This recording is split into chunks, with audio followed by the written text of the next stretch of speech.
안녕하세요. 공합박사입니다. 오늘은 9월 4일 수요일이고요. 현지 시각 기준 3일 화요일 뉴욕 증시 해외 선물 시장 어떤 흐름이었는지 시황 정리 시작하겠습니다. 어제 뉴욕 증시에서 주요 지수는 미국 경제지표 부진, 그리고 영국의 노딜 브렉시트, 조기 총선 가능성 등 영국 정치권의 혼란이 커진 점, 그리고 미국과 중국의 무역 협상 관련 불확실성이 지속되면서 3대 지수 모두 하락했습니다. 최근 몇 달 동안 글로벌 제조업 활동 둔화가 더 뚜렷해졌는데요. 어제 발표된 공급관리협회 8월 제조업 PMI가 전월 51.2에서 49.1로 하락한 것으로 발표되었습니다.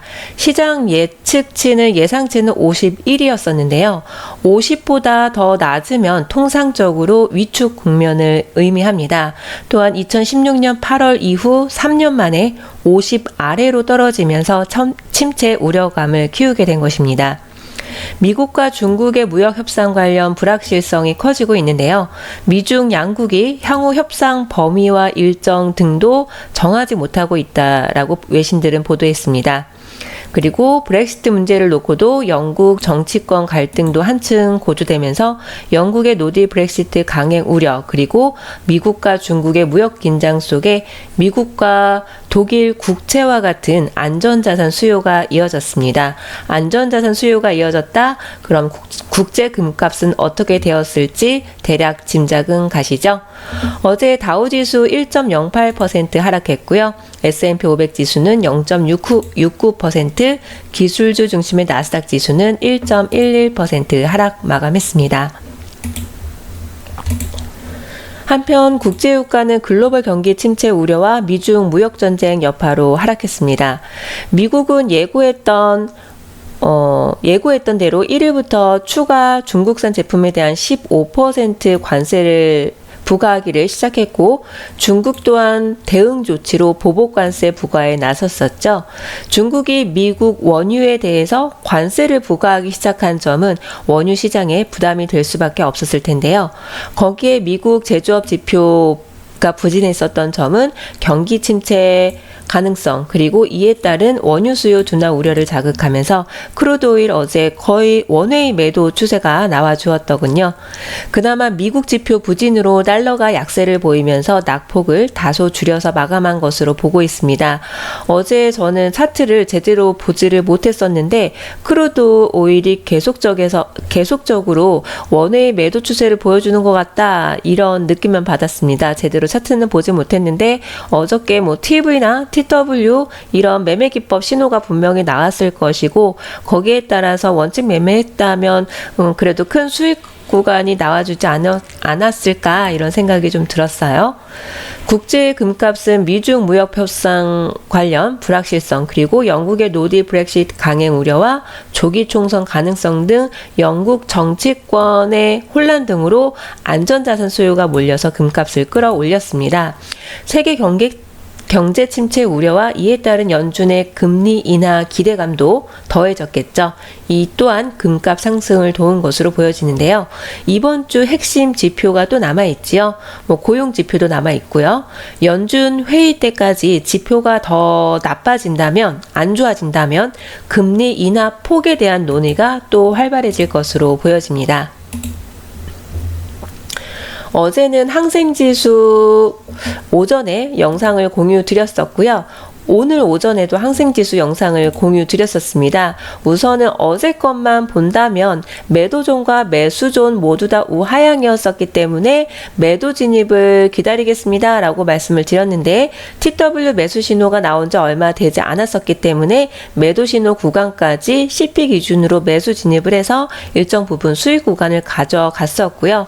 매도 진입 신호가 나오고 나서 진입을 만약에 했다면 그래도 좀 중간중간 반등하는 구간이 있긴 했겠지만 150대 이상의 수익 구간은 나와준 것 같습니다. 오늘 오전에도 항생지수 거래를 했었는데요. 오늘 오전에 항생지수 거래를 할 때에는 처음에는 매도존, 매수존 서로 나란히 보고 있었고, 그 전에 매도존과 매수존 모두 우하향을 보인 상태였었기 때문에 우선은 매도 진입을 먼저 기다리겠다라고 말씀을 드렸었던 거죠. 갭상승으로 시작을 해서 결국에는 매도존을 쭉 올려주었었는데요. 우선은 HFCP 기준으로 보일 것이 아니라 3분봉 기준으로 봤었기 때문에 매도 신호를 기다리겠습니다 라고 말씀을 드렸었죠.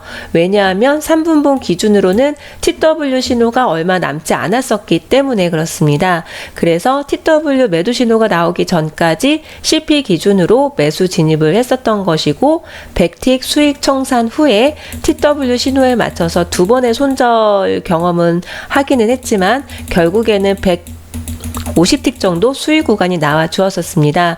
제가 매도 진입을 하고 나서 TV 매수 신호가 나오는 지점까지 일단은 홀딩 해보겠습니다 라고 마지막에 말씀을 드렸었는데요.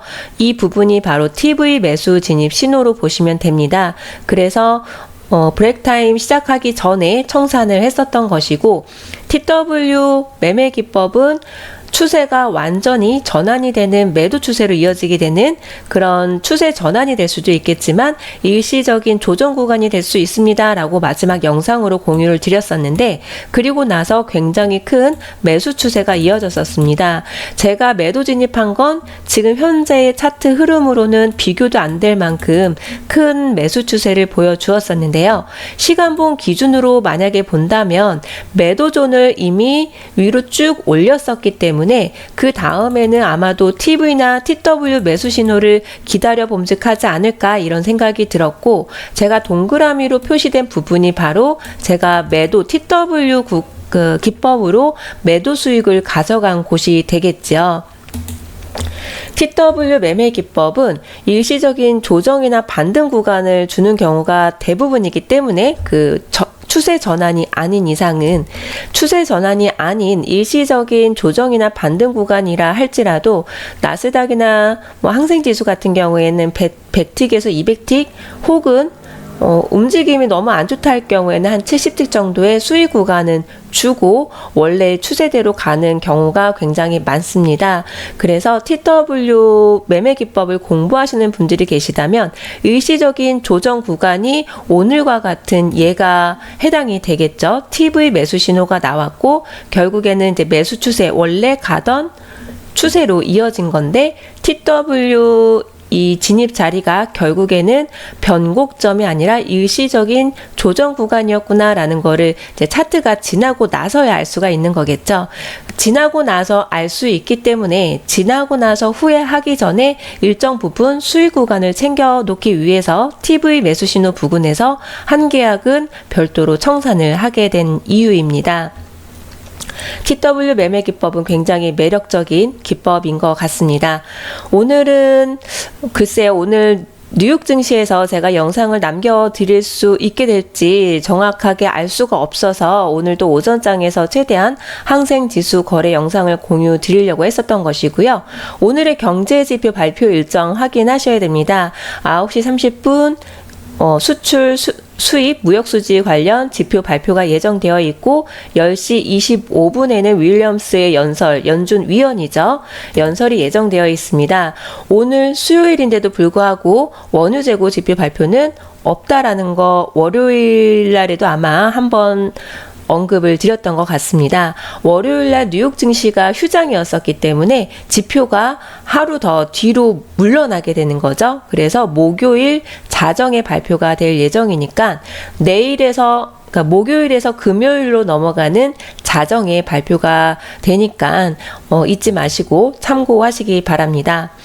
요즘 청명한 하늘을 보기 어려운 그런 태풍이 또 북상하고 있다고 하더라고요. 감기 조심하시고요. 오늘도 정해진 자리에서 원칙 매매로 성공 투자 되시길 응원하겠습니다. 감사합니다.